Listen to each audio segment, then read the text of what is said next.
Fala galera, tudo beleza? Professor Luciano mais uma vez com vocês, Biologia, terceira série do ensino médio, e venho trazer para vocês hoje um assunto sobre relações ecológicas desarmônicas. Lembrando, gente, já falamos sobre relações harmônicas, falar agora sobre desarmônicas, logicamente a gente já entende que é algo não muito bom, pelo menos para uma das espécies. Então vamos lá, gente. Objetivos dessa aula: conhecer e diferenciar as relações ecológicas desarmônicas. E aí nós vamos ter dois tipos: as chamadas intraespecíficas dentro da mesma espécie e as interespecíficas, né, entre espécies diferentes.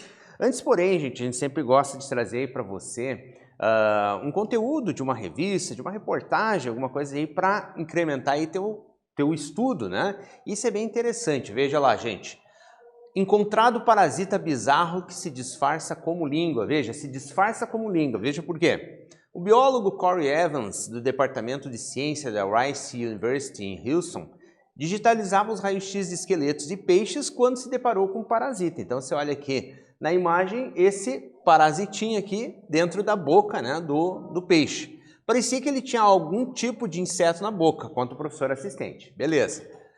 O parasita atua primeiramente sugando o sangue que o corpo, né, do hospedeiro direciona à língua. Então todo o fluxo sanguíneo que vai para a língua do peixe, né, acaba sendo absorvido por esse parasita. Ele suga tudo aquilo ali, até que o órgão termine se atrofiando e caindo. Então ele vai lá, consome inteira a língua do animal. Então se torna a nova língua do peixe, entre aspas, a nova língua, né, parasitado, passando a viver se alimentando do seu muco. Mas dá uma aprofundada ali, tem o QR Code ali da matéria ali do ladinho, acessa ali que você vai achar bem bacana essa reportagem aqui e ajuda, né, a gente a fazer a inter-relação do que a gente está aprendendo com algum tipo de informação científica a mais ali.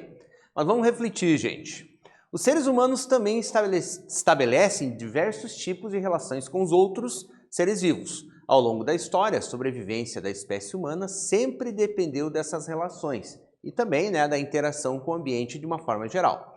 Analisando essas duas figuras, quais as relações a gente pode observar? Discuta com seus colegas, tá? Veja lá, seres humanos pré-históricos obtendo alimento a partir da carne, né, daquele mamute, e aqui uma criança se alimentando com milho, que é um vegetal. Então, são dois tipos de relações que a gente vai entender na sequência aí. Beleza, gente? Então, relembrando ali a questão das relações ecológicas, né? Então, são interações que acontecem entre os seres vivos em um determinado ambiente. Essas relações, gente, então pode ser, como diz aqui, harmônicas ou desarmônicas, boas ou más, positivas ou negativas, beleza? Dentro das harmônicas, tanto uma quanto a outra, a gente vai ter a intraespecífica dentro da mesma espécie, tá? E a interespecífica valendo para espécies diferentes. Beleza, então vamos a uma primeira atividade para ver o que você lembra disso. Na aula de ecologia com o tema relações ecológicas, seu colega lembrou que existem relações do tipo harmônicas e do tipo desarmônicas. Seu professor te pediu para que o ajudasse a esclarecer as diferenças entre esses dois tipos de relações. Agora a pergunta: como você explicaria a ele? Vou dar um tempinho para vocês pensarem um pouquinho, fazer uma resposta bem legalzinha e a gente já volta.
Vamos ver o que você escreveu lá, pessoal?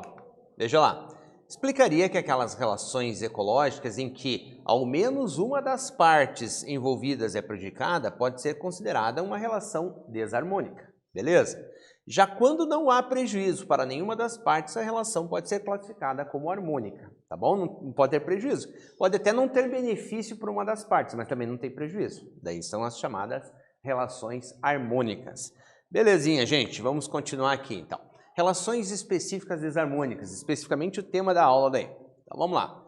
Quando interações negativas acontecem entre indivíduos da mesma espécie, são chamadas relações intraespecíficas desarmônicas e podem ser divididas em canibalismo e competição, tá? Nas relações intraespecíficas desarmônicas, ao menos um dos indivíduos na relação é prejudicado. Então, como a gente está falando ali, pessoal, intraespecífica dentro da mesma espécie, tá? A gente tem aqui a situação do canibalismo, por exemplo, do louvo-a-Deus, né? Em que a fêmea ali está comendo a cabeça do macho, da viúva negra, né? Muitos já ouviram essa história, e também da competição que existe entre indivíduos da mesma espécie. Vai ser prejudicial, no caso ali da competição, para os dois, né? Cada um vai perder um pouco. Um deles pode até abandonar o local, morrer, enfim, né?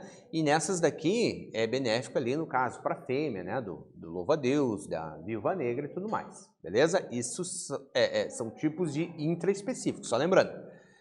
Vamos ao canibalismo, né? Quando um organismo se alimenta de outro da mesma espécie. Então, veja bem, não é um predatismo, né? Quando você tem alguém de espécie diferente se alimentando daquela presa. Beleza? A gente está falando de uma situação em que um organismo da mesma espécie se alimenta do outro. Então, por exemplo, filhotes de tubarão devoram uns aos outros já dentro do útero, tá? Então, já temos uma situação ali de canibalismo, né?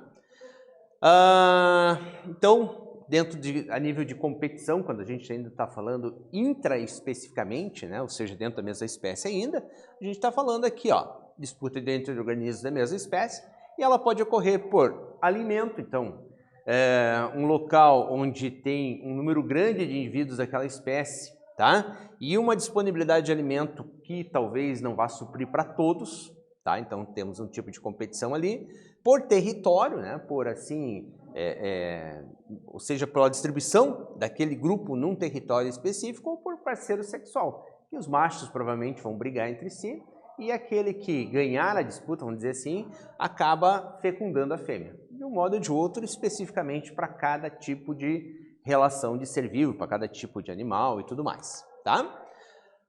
Relações interespecíficas desarmônicas agora. Veja, estamos falando de espécies diferentes. Interespecífico significa espécies diferentes. Então, são negativas também, acontecem entre indivíduos de espécies diferentes.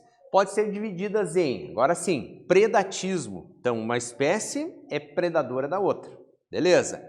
Herbivoria, lembra aquela imagem da menininha comendo milho lá? Quando a gente come algum tipo de vegetal, a gente está fazendo uma relação de herbivoria. Bom para nós, ruim para o vegetal, né? Nesse ponto de vista ali. Parasitismo, tá? Amensalismo e antibiose. Vamos ver cada uma delas com um pouquinho mais de cuidado ali. Ao menos um dos indivíduos na relação é prejudicado, tá bom? Pelo menos um indivíduo vai ser prejudicado nesse tipo de relação. Vamos lá, o predatismo. O organismo se alimenta de outro de uma espécie diferente da sua, tá, gente? Por mais que muitas vezes seja chocante assim para nós ver um carnívoro, um felino, por exemplo, né, se alimentando ali de um animal herbívoro, né, parece uma coisa assim extremamente agressiva. Do ponto de vista da natureza, isso aí faz parte do equilíbrio, faz parte da relação de manutenção da quantidade de indivíduos, tá? Então ela é importante também e ela acontece de uma maneira positiva ecologicamente. No predatismo temos a relação entre o predador e a presa. A partir dali que surgem as cadeias alimentares, né, as teias alimentares, a partir dessas relações de predatismo ali. Vamos a uma segunda atividade, vamos testar conhecimento lá, gente, vamos lá. Nessa mesma aula, né, lá do professor de ecologia, sobre relações ecológicas, foi mencionada a diferença entre predatismo e canibalismo, falei agora também. Com isso, um amplo debate se fez em sala de aula. Após uma detalhada pesquisa, você chegou a uma definição. Vamos detalhar essa sua definição? Tempinho lá para vocês e já retornamos.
Veja lá, galera. Predatismo e canibalismo. Então são duas coisas assim, basicamente, que um se alimenta do outro. As duas situações, beleza, são iguais. Mas qual é a diferença essencial entre eles? É que o predatismo é um tipo de relação desarmônica interespecífica, tá? Onde um animal se alimenta de outro, só que de outra espécie. Beleza? O canibalismo, por outro lado, é também um tipo de relação desarmônica, não deixa de ser, né? Porém intraespecífica, dentro da mesma espécie. Ou seja, ocorre entre indivíduos de uma mesma espécie, onde um dos animais devora o outro. Tá bom? O macho devora a fêmea devora o macho, conforme, né, a especificidade de cada grupo, de cada animal, enfim. Beleza? Então vamos lá, gente. Predatismo. Então aqui a gente tem um gráfico entre lebres e lobos, né?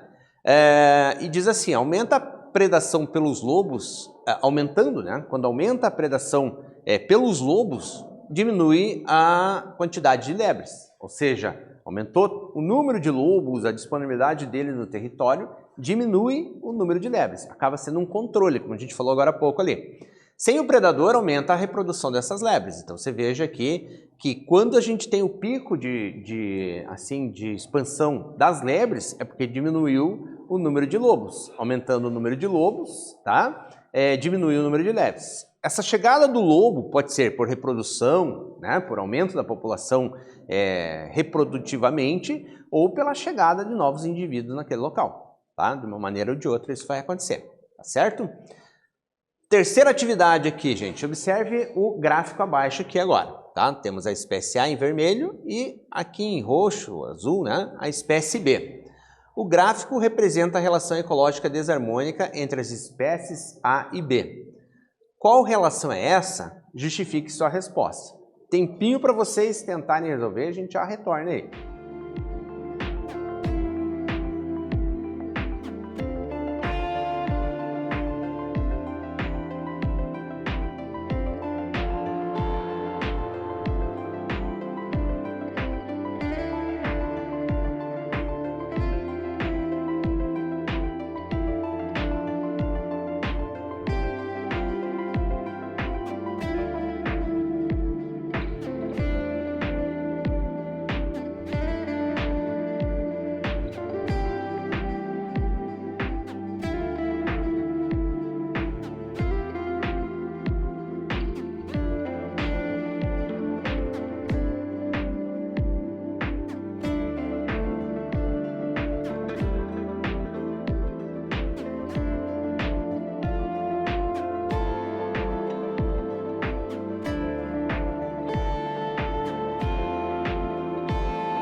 Vamos lá, pessoal.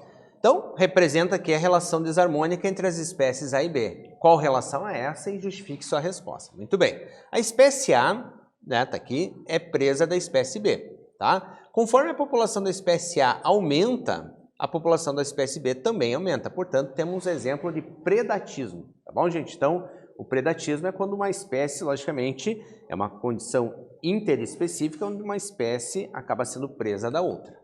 Beleza. Relação da herbivoria, tá? Agora sim, é uma relação, quando a gente fala assim em relação desarmônica, e principalmente quando a gente foi falar de plantas, a impressão ali, tá causando um sofrimento às plantas e tudo mais por ser desarmônica. Não é nesse sentido, tá? É uma relação técnica, uma forma técnica de a gente falar. Então, a herbivoria também é um exemplo disso, né? Um animal, então, se alimenta de partes vivas dos vegetais, sendo, né, bom para o animal, mas prejudicial para as plantas. Beleza? As plantas, quando a gente fala em plantas, dependendo do tipo de animal, depende do nicho ecológico desse animal, ou ele se alimenta da folha, ou do caule, ou do fruto, apenas da semente, da raiz, dependendo do tipo, né? Todas elas vão ser uma relação de herbivoria. Por exemplo, aqui, né? Essa larva e o urso panda ali, né? Se alimentando de plantas de um modo geral, tá? Competição interespecífica. Agora a gente está falando de espécies diferentes, né?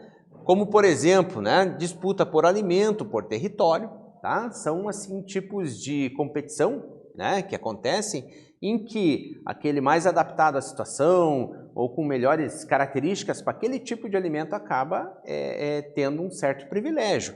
Horários e tudo mais. Então, a gente tem aqui disputa, né, de um animal, de um mamífero, né, com uma ave ali por uma carcaça abandonada ali. Então, eles estão competindo de alguma forma. Naquele momento, está havendo competição, tá? Pode ser que em momentos diferentes e conforme a disponibilidade desse alimento, conforme o local em que ele está, às vezes pode ser mais favorável à ave do que ali ao canídeo ali que está na imagem, tá bom?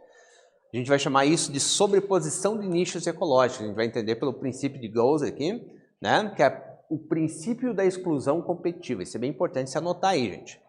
Ele afirma que um ambiente estável, no qual os indivíduos se distribuem de forma homogênea, né? Duas espécies com nichos ecológicos parecidos não podem coexistir. Se os dois se alimentam da mesma coisa, têm os mesmos costumes, os mesmos hábitos, né? É bem complicado deles coexistirem, devido à pressão evolutiva exercida pela competição. Então, nós temos a espécie A e a espécie B, tá? Sobreposição de nichos, que é igual a uma competição interespecífica, tá? Então, eles estão competindo naquele local, né? E isso pode levar à extinção de uma das espécies, né? A expulsão do território, ou seja, aquele que perdeu, vamos supor, na competição naquele momento, ele abandona procurando um outro local, outro habitat, um outro nicho, né? Também mudanças de hábitos, né? Pela necessidade de se alimentar, então ele deixa de se alimentar daquilo que estaria disponível, que sobrepôs os nichos, né? Lembra que nicho é o costume, é o hábito daquela espécie, então ser carnívoro, se alimentar de determinado tipo de coisa é o mesmo tipo de nicho, tá? Então sobrepôs ali, tá? Duas ou mais espécies só podem coexistir se ocuparem nichos ecológicos diferentes. Então, eles estão vivendo no mesmo local, tá? Só que um é herbívoro e o outro é carnívoro, tá? Já permite a coexistência deles. Muitas vezes, uma das espécies ali, logicamente, vai servir de alimento, às vezes, para o carnívoro, mas eles conseguem conviver no mesmo nicho. Se você tiver dois organismos muito semelhantes, aí a coisa começa a complicar um pouco mais. Parasitismo. Uma espécie obtém alimento às custas de um hospedeiro. Então, nós temos o endoparasitismo, quando o parasita está dentro do corpo, né, do hospedeiro, tá? Então, por exemplo, vermes, bactérias, protozoários, fungos estão dentro do corpo do hospedeiro, tá? E o ectoparasita, como pulgas, piolhos, carrapatos, estão fora do corpo do hospedeiro. Então, um cachorro com pulga, por exemplo, está tendo um ectoparasita. A pulga está exercendo uma ação de parasitismo externa, né, no corpo do cachorro ali no caso.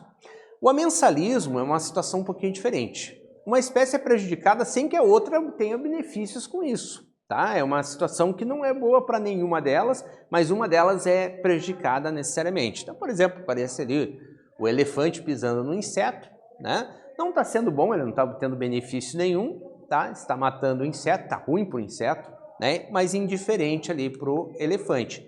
Então, nesse caso, nós temos aí um exemplo disso que é chamada antibiose. Vou colocar aqui um exemplo aqui para vocês da maré vermelha de dinoflagelados, né, de algas dinoflageladas, e aqui um caso bem específico do fungo Penicillium com bactérias. Tá? O fungo Penicillium acaba, né, tendo uma capacidade de expansão maior do que as bactérias, acabando inibindo elas, matando essas bactérias e tudo mais. É um tipo de antibiose. Por isso vem o termo antibiótico. Tá bom? Penicillium tem a relação lá com a penicilina, né? Tipo de antibiótico ali, bem conhecido. Gente, o que vimos nessa aula de hoje? Vamos fazer uma retomadinha aqui. Então, nessa aula, estudamos as seguintes relações ecológicas desarmônicas. As relações desarmônicas dividem-se em intraespecíficas e interespecíficas, lembrando que a intra é dentro da mesma espécie, a inter é entre espécies diferentes, certo? As relações intraespecíficas são canibalismo e competição, as duas são desarmônicas, lembrando. Já as interespecíficas são predação, onde tem a relação do predador-presa, herbivoria, onde um animal se alimenta ali de uma planta, qualquer, uma parte da planta, competição, que ela ocorre, né, entre dois organismos disputando território, alimento e tudo mais. Parasitismo, quando uma espécie, no caso de parasita, né, invade o corpo internamente ou externamente a um hospedeiro. O amensalismo, quando não há assim, uma relação positiva, né, para uma das espécies, assim, mas sendo negativa para outra. E a antibiose que a gente viu por último ali, no caso ali do Penicillium, né, da maré vermelha, né, com os dinoflagelados e tudo mais. Beleza, gente? Eu espero que vocês tenham gostado, que vocês tenham aproveitado bem essa aula. Dúvidas que vocês tenham, você pode esclarecer com o teu professor, em livros didáticos, na internet. Essa aula vai ficar postada aí para você conseguir ver e rever quantas vezes for necessário. E agradeço a atenção de vocês e até uma próxima. Pessoal, muito obrigado, valeu!